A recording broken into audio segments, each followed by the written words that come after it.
बिस्मिल्लाहिर्रहमानिर्रहीम। Welcome back. आज हम डिस्कस करने जा रहे हैं how to configure the DNS on FortiGate firewall. अब हम चाह रहे हैं कि FortiGate फायरवॉल में ही हम अपना डीएनएस कॉन्फ़िगर कर लें। तो वैसे तो मैंने अपने लेक्चर में बताया कि बेहतर ये होता है कि डीएनएस सर्वर को अलग से रखा जाए, लेकिन in case for example due to some reason हम FortiGate फायरवॉल में ही इसको कॉन्फ़िगर करना चाह रहे हैं डीएनएस को। तो चलते हैं FortiGate के डैशबोर्ड की तरफ। तो हमने लॉगिन कर लिया FortiGate फायरवॉल को। ये हमारा सबसे पहले इंटरफेसेस देख लेते हैं। हमारे पास लैन इंटरफेस है पोर्ट 2 पे, और पोर्ट 1 हमारी वैन है। पोर्ट 1 वैन है, पोर्ट 2 हमारे पास लैन है। इसके साथ हमने फायरवॉल पॉलिसी बना ली।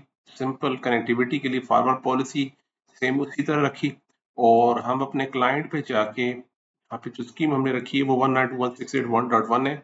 तो यहाँ पे हम नॉर्मल इंटरनेट कनेक्टिविटी चेक कर लेते हैं, बेहतर है। हमने लिनक्स स्लैक यूज किया है, जिसके अंदर बिल्ट इन हमारे पास एक वेब सर्वर चल रहा है, जिसे हम लोकल होस्ट पे चेक कर लेते हैं। चेक कर लेते हैं, इस पे हमारे पास वेबसाइट चल रही है, देखिए।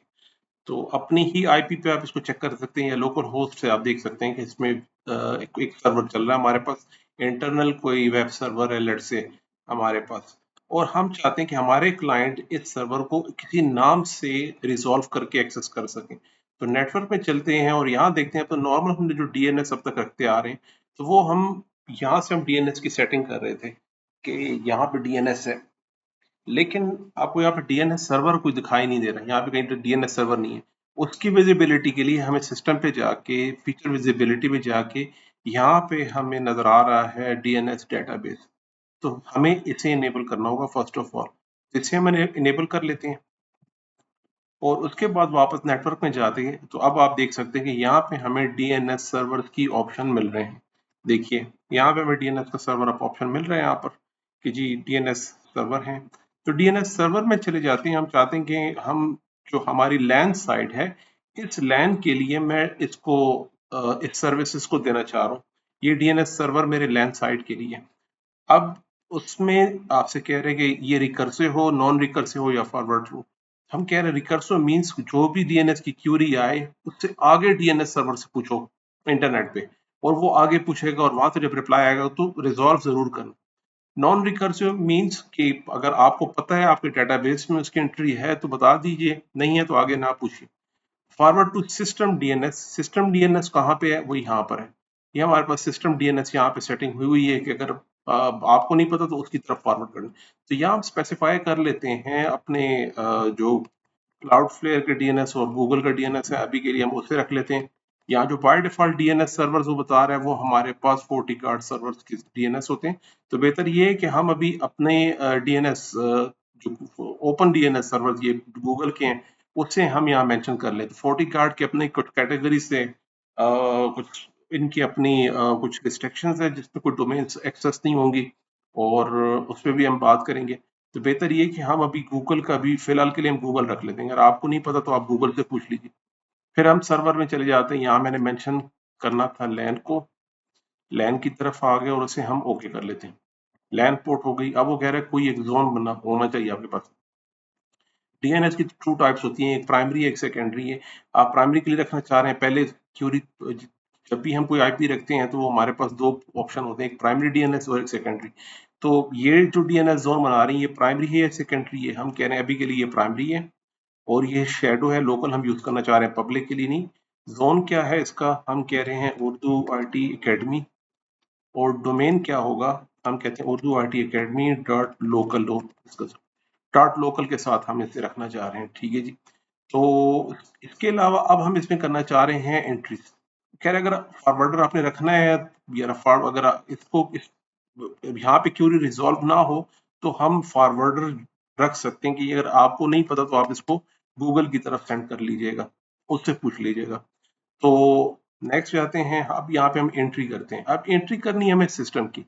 कौन सी सिस्टम की? इस वेब सर्वर की। हम चाह रहे हैं कि हमारे जो यूजर्स हैं वो इस वेब सर्वर को आईपी से नहीं, हमारे जो नेम है उससे रिजॉल्व करने। तो इफ कॉन्फ़िग करके हम इसकी आईपी चेक करते हैं, तो इसकी आईपी है 1.1। यहाँ पे देखिए 192.168.1.1 हमने आईपी रखी है इसकी, ये इसकी आईपी है, तो वो उसे यहाँ मेंशन कर लेते हैं। हमारे पे एक सिस्टम है जिसका ए रिकॉर्ड रखे हैं, हम होस्ट रिकॉर्ड रखना चाह रहे हैं। होस्ट नेम क्या होगा, हम कह रहे हैं इसे, हम कह रहे हैं कि ये मेरे पास PC1 है, pc1.urduacademy.local, इसका फुली क्वालिफाइड नेम आ गया। आईपी की क्या रखना चाह रहे हैं, 192.168.1.1 को रिजॉल्व करें। तो जो ये नाम अगर आपसे पूछे तो इसकी क्यूरी इससे रिजॉल्व कर ले, इस नाम को इस आईपी के साथ कन्वर्ट करके उसे एक्सेस किया जाए। तो हमने ये एक एंट्री रख ली इसमें, तो देखिए हमारे पास एक एंट्री आ गई इस सिस्टम की। ओके कर लेते हैं। अब हम चलते हैं अपने विंडो 8 पे। तो ज़रूरी चीज़ ये है कि सबसे पहले हमने उसके डीएनएस वगैरह की सेटिंग को देखना है।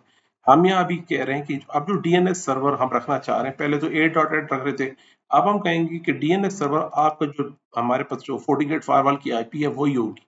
तो जो गेटवे है 1.254, यही मेरा FortiGate फायरवॉल के अंदर ही डीएनएस रिजॉल्व करे। अब आपने जो पूछना है वो आप इस सर्वर से पूछ लीजिएगा। ओके कर लेते हैं। और इसके अलावा हम एनएस लुकअप भी कर लेते हैं कि आपका डीएनएस कौन सा है। एनएस लुकअप करके तो वो कह रहे जनाब मेरा जो डीएनएस है वो मेरे पास 1.254 है, बेहतर है। अब हम जाके ब्राउजर पे जाके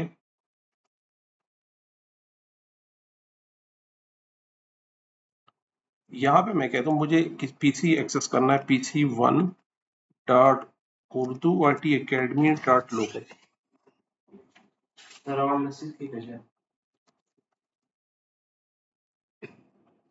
तो हमने देख लिया कि हमारे पास जो सिस्टम था विंडो 8 था, उस पे हमने और PC1.urduacademy.local जिससे एक्सेस किया है, वो हमारे पास ये हमारे पास जो वेब इंटरनल वेब सर्वर है वो एक्सेस हो गया। तो अभी ये क्यूरी हमारी क्यूरी इसमें डीएनएस इससे पूछा, हालांकि आपके क्लाउड पे PC1.urduacademy.local इंटरनेट के डीएनएस पे कहीं पे नहीं है, ये क्यूरी गई है इस डीएनएस के पास नाम के साथ, और उसके रेलेवेंट उसकी जो आईपी थी उससे उसके फॉरवर्ड करके उस सिस्टम की तरफ ये सिस्टम चला गया कि ये 192.168.1.1। इस तरह बहुत सारी सर्विसेज हैं हमारे पर नेटवर्क पे जिसे हम नेम से एक्सेस करना चाह रहे हैं, यानी कि आप रिमोट एक्सेस करना चाह रहे हो कुछ चीज़ों को हम वेब के ऊपर एक्सेस करना चाह रहे हैं, कुछ कुछ चीज़ों को हम नाम से, और स्पेशली डिजिटल सर्टिफिकेट्स वगैरह हो गए, आपके ईमेल्स वगैरह हो गए, डोमेन नेम जहाँ पे कहीं नाम नजर आते हैं, कोई भी ह्यूमन फ्रेंडली नेम नजर आता है, वो इनफैक्ट डीएनएस की बेस पे ही सारे वर्क कर रहे हैं। अगर डीएनएस के अंदर वो एंट्री नहीं है, डीएनएस रिजॉल्व नहीं हुआ, तो फिर आपके पास एरर और मुश्किल हो जाती है, पूरा इंफ्रास्ट्रक्चर आप फिर आपको आईपी से एक्सेस करना पड़ेगा सब कुछ। तो अभी हम इंटरनेट पे जितना भी देख रहे हैं वो सब का सब डीएनएस की बेस पे ये काम चल रहा है। तो ये था हमारा लेक्चर, कैसे आपने FortiGate के फायरवॉल के अंदर अपना डीएनएस सर्वर बनाना है और लोकल सर्विसेज को किस तरह एक्सेस करनी है। अगर हम इस तरह वापस यहाँ पे जाते हैं, हम कहते हैं अभी मुझे उर्दू आईटी एकेडमी पे जाना है। आप देखिए ये मुझे यहाँ पे देखिए कहाँ पे लेकर आ रहा है, ये क्यूरी अभी रिजॉल्व हो जाएगी। हम देखता हूँ मैं आया उर्दू आर्ट अकेडमी पे जा पा रहा हूँ या नहीं, या मैं चाह रहा हूँ कि मैं गूगल पे या फिर यूट्यूब पे कहीं जा पा रहा हूँ कि नहीं, ये भी देख लेते हैं। वो आगे रिकर्सिव पे काम कर रहा है कि नहीं, ये भी देख लेते हैं। तो यहाँ पे मैंने उर्दू आर्ट अकेडमी की कंप्लीट नहीं लिखा था, तो मैंने कंप्लीट लिख के भी एक्सेस कर रहा हूँ।